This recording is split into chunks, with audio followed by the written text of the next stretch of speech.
Hello, and thank you for tuning into the Stuff I Heard podcast. I'm your host, Joshua Peak, and just want to say that the weather outside is frightful. We've had a little bit of snow here in Florence, South Carolina. Um, it's kind of rare for us. We don't usually have weather like this. This is sort of new. And whenever we do see it, it is like a super panic for the residents of the area. But for us, we're okay. We didn't lose any power. We had heat. We were comfortable. We had plenty of food. We even had a friend of ours come stay with us just so that can make sure that she was good to go, and everything was great. So last weekend, I mentioned that I went to go see Tom Segura, and he put on a great show in Charlotte, North Carolina. I went to visit my friends Greg Steele and Josh Treadaway, which have been on the podcast many times. Um, we had a great time at the show. The comedy was great. A lot of funny stuff.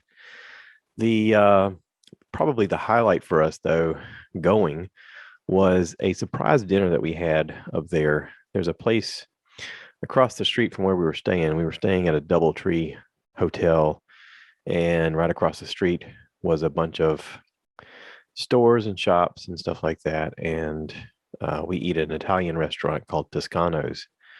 It was very good. I ordered a lasagna that ended up being like a spinach noodle lasagna. Very delicious. We had a really great meal though. Everything was made really fresh. You could tell it wasn't something that was pre-made and just heated up and rolled out, kind of like some places you go to. We even got desserts. Like it was one of those places where you see how everything's prepared and you see the extra care that's involved, and you're like, hey, let's get a dessert. Let's try something. And so like I got like a tiramisu that was very delicate and perfectly made. And my friend Greg got some kind of it said custard with fresh fruit on it. And when we got it, it was very weird. It it had sections of it that were hard that you had to break with your utensil. And then when you put it in your mouth, it like dissolved to nothing. And he and I kept saying, wow, this is weird. And he's like, it reminds me of like if you ever go to the space astronaut place in Huntsville, Alabama, like space ice cream. That's what it reminds me of. And I was like, oh, okay. I don't know what space ice cream is, but it sounds cool. But it was delicious. So we had a good meal and got back here. Greg and I decided to leave Charlotte a day early. We had the place for 2 days, but we decided to come back early. And we got back here and we were just basically dorks. We played Breath of the Wild Zelda on two switches on two TVs in this room, and it was fun. We got to be weird. We had music playing, and it was nice. It's nice spending time with friends. Um, Work this week was okay.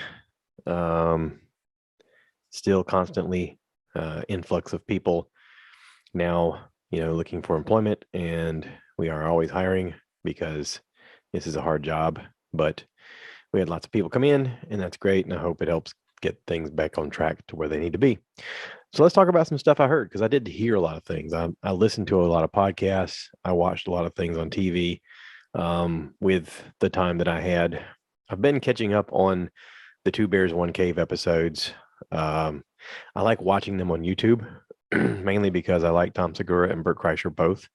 And seeing them interact is often part of the humor, especially because a lot of the facial expressions that come from Tom sort of mimic what we're all thinking whenever Bert says something outlandish.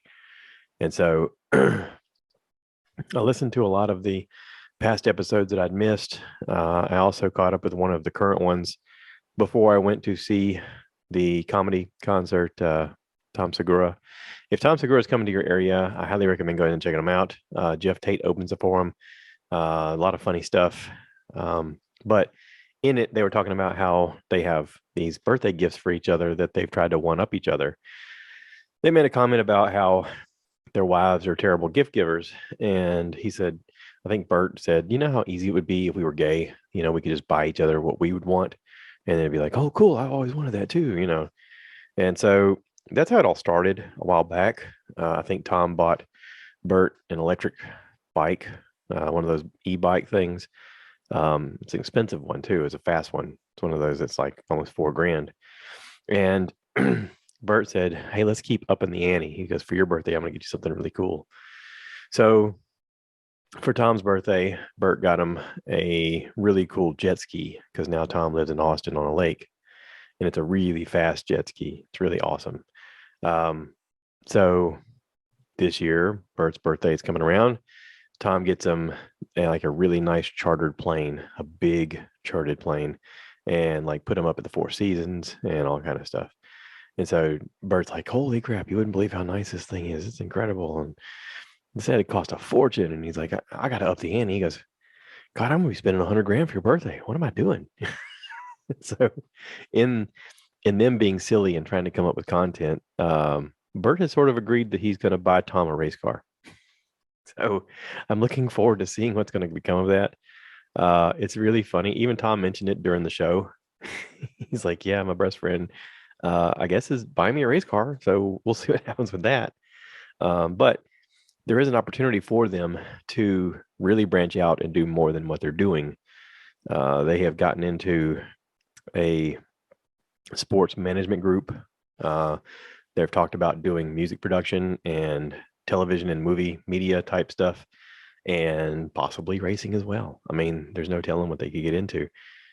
That's the thing, though, is once you get momentum of things behind you, you can make things happen a lot easier, especially when you're talking about advertising dollars and you're talking about the fact that companies will then invest in you because they realize they can get their name out there. And one of the hardest things for companies to do is to get people to pay attention to who they are and what brand they have and to buy their brand.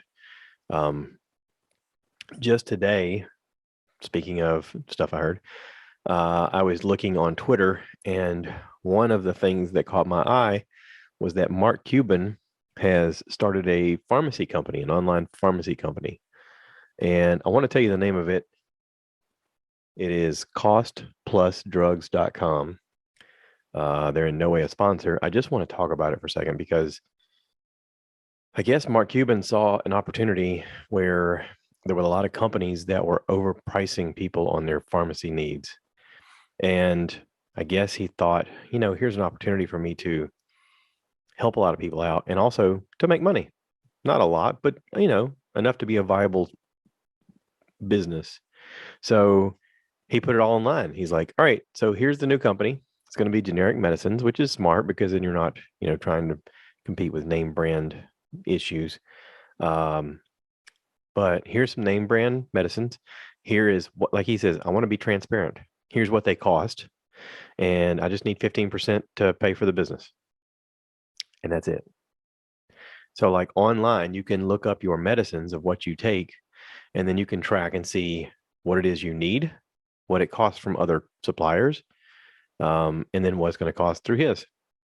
And it's a genius idea because if you look at supply and demand and the way competition must react, it's brilliant in the fact that it's going to make it more cost effective for everyone to purchase their stuff online through this.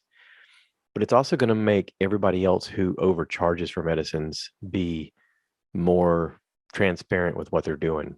And they have to compete. They have to compete or they're going to be out of business. So kudos to Mark Cuban for coming up with this idea. He's not a billionaire by accident. I like this idea. I think it's a win-win situation for everybody. And I highly recommend checking it out. Costplusdrugs.com. Go check it out. I also want to talk about, there's a show on HBO Max called Peacemaker. Now, Peacemaker is a character from the Suicide Squad, the second movie. It's John Cena, who's a former pro wrestler. He looks like a giant bodybuilder man. He's been in a lot of movies. He's done a lot of acting. He's very funny. I'd be willing to say he's a comedic actor more than he is a physical actor. But, from the world of wrestling, he does understand how to take a punch and throw a punch and land properly and that kind of thing. And he's in this show where in Suicide Squad, you believe that you think that he's died. And they sort of show how he comes back for the show, and he's not a real likable character in the movie, but he is hilarious by himself. He's hilarious in the movie. He says a lot of offlandish things. You're like, did you just say that out loud? Like, did you think before you said things? And usually the answer is no. He just says things, and it's crazy and it's bonkers and it's silly. And I think that was written that way for that reason. So in this, um, it's a very graphic, violent, um, disturbing kind of show, but it's also really hilarious in its own special way. Um, I think that my friends would really enjoy it. Peacemaker. Yeah. So I've seen several episodes now. They're introducing more and more characters. It's pretty funny, and I'm enjoying it. Last night, we had the chance to watch Ghostbusters Afterlife here at the house. Thank you, Josh Treadaway. And it was great. I don't know why people poo-pooed on it. Like when it came out, I think it came out in November. A lot of people were like, I didn't care for it. I really liked it. I thought it was great. I thought it was great because if you're a fan of Ghostbusters, you're going to really enjoy this. If you don't even know who Ghostbusters is, you could still kind of understand that, hey, there was this hit show in '84 called Ghostbusters, and here's how the story could take place now. And Paul Rudd's in it. Paul Rudd's great. There's lots of cast in it that you're going to recognize. One of the kids from whatchamacallit, Stranger Things is in it. There's a young girl in it who's supposed to play one of the guy's granddaughters. She's the same girl from Sabrina the Teenage Witch. It's really hard to recognize her because she has black hair in this one and she has blonde hair in Sabrina. And they made her look like she's supposed to be 12 in this, and she's not 12. But anyway, the show is great. The premise for the idea is interesting. It is fun to watch. There is moments of nostalgia that really are compelling, and I've heard that the movie was, you know, I guess liked enough or watched enough where they've agreed that they're going to make another one. So that's great. I'm a fan. Um, of the original Ghostbusters, Harold Ramis is the one who's passed away now, but they found a way to put him in the movie. So it's a very interesting story. I really liked it. Go check out Ghostbusters Afterlife when you can, where you can. Okay. All right. And then today, watched Jim Gaffigan on Netflix. He has a new comedy special, Comedy Monster. I'm a Gaffigan fan. He's got like 9 specials on Netflix. They're all family friendly. He's very family friendly, and it's good. I mean, it's he's funny. There's moments where I'm like, okay, yeah, that's a good chuckle. And I'm sure he'd be like, thanks, a good chuckle. That's what I was hoping for, is a good chuckle. But there's lots of, self-effacing humor of, yeah, here's where I am, and can you believe it? I'm a dad, I'm a husband, and this is what I'm allowed to do for a living. Great. But yeah, so Jim Gaffigan, check it out. I wanted to watch it because I noticed Jim's been doing the podcast circuit. He was on Rogan, he's on Bert right now, and I'm listening to Bert on with him on Bert right now. But several other podcast areas that are big he's been on lately. And he's a nice guy. Like, he's just one of those guys you root for. Like, I want you to make it, man. I feel like I'm on your team. I'm a fan. So yeah, Jim Gaffigan, Comedy Monster. Check it out. Okay, now here's to what I really want to talk about. The Book of Boba Fett. Episode 4 came out. And episode 4 was pretty fantastic because there's a flashback sequence. Spoiler if you haven't seen episode 4. There's a flashback sequence of how he met Fennec Shand, the master assassin, and how he basically saved her life. And he goes to retrieve his ship. Now, his ship, which I have a Lego copy of here, in the movies was called Slave One. And I don't exactly know why, but Disney decided to change the name and take away the word slave, and they made it. He goes, "That's my ship. It's called, what do you call it? Firefly or Firestorm or I don't know, something stupid." And it was called Slave One forever. Okay, that's just what the name of the ship was. It just was. So he goes to get his ship from Boba Fett's palace after he supposedly was killed by the Sarlacc. And him and Fennec Shan have to work together to get in there. And it's very cool how they do it. They get his ship, he gets to fly off, and the first thing he does is says, "Let's go find my armor." And so he goes back to the Sarlacc pit because he thinks that he was in the Sarlacc pit and that he came out and the Tuscans took him in. And he has no idea where the armor is. He doesn't know what we know because we've seen episode 1. In episode 1, we get to see the Jawas rip the armor off of him. So he doesn't know where it's at, but he goes back to the Sarlacc pit. And of course, right away, the thing attacks the ship. And Fennec Shan drops one of those sonic blast grenade things inside of it, and it does that cool kind of sound, and it blows up the thing. And he crawls inside to look for his armor, and he can't find it. And so the search continues, but she decides to join him. She decides, you know what? I think I'll stick around for a while and see how this turns out. Because he offers her a position. He's like, listen, I need a partner. And she's of the belief, and this is a very cool statement. She's of the belief that because he was taken in by the Tuscans that it made him soft. And she tells him so. And he said, no, it's made me stronger because I realize now I don't need to be by myself. I'm stronger as a tribe.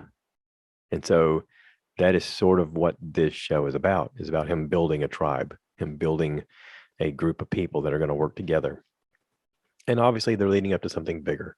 They're going to lead up to a big battle with these people who are controlling the spice stuff. And the Pike Syndicate. And he is in this episode, they do the flash forward where he interacts more with the Black Chrysanthemum, which I'm glad that he had the interaction of that in this episode because otherwise I wouldn't possibly know how to pronounce it the correct way. But the Black Chrysanthemum is there. They talk about how he used to battle in these tournaments. I read online a little bit about it, but it's the giant black Wookiee guy that apparently at one time was like a gladiator and very famous guy, very famous warrior. And Boba offers him a job. He's like, hey, come with me.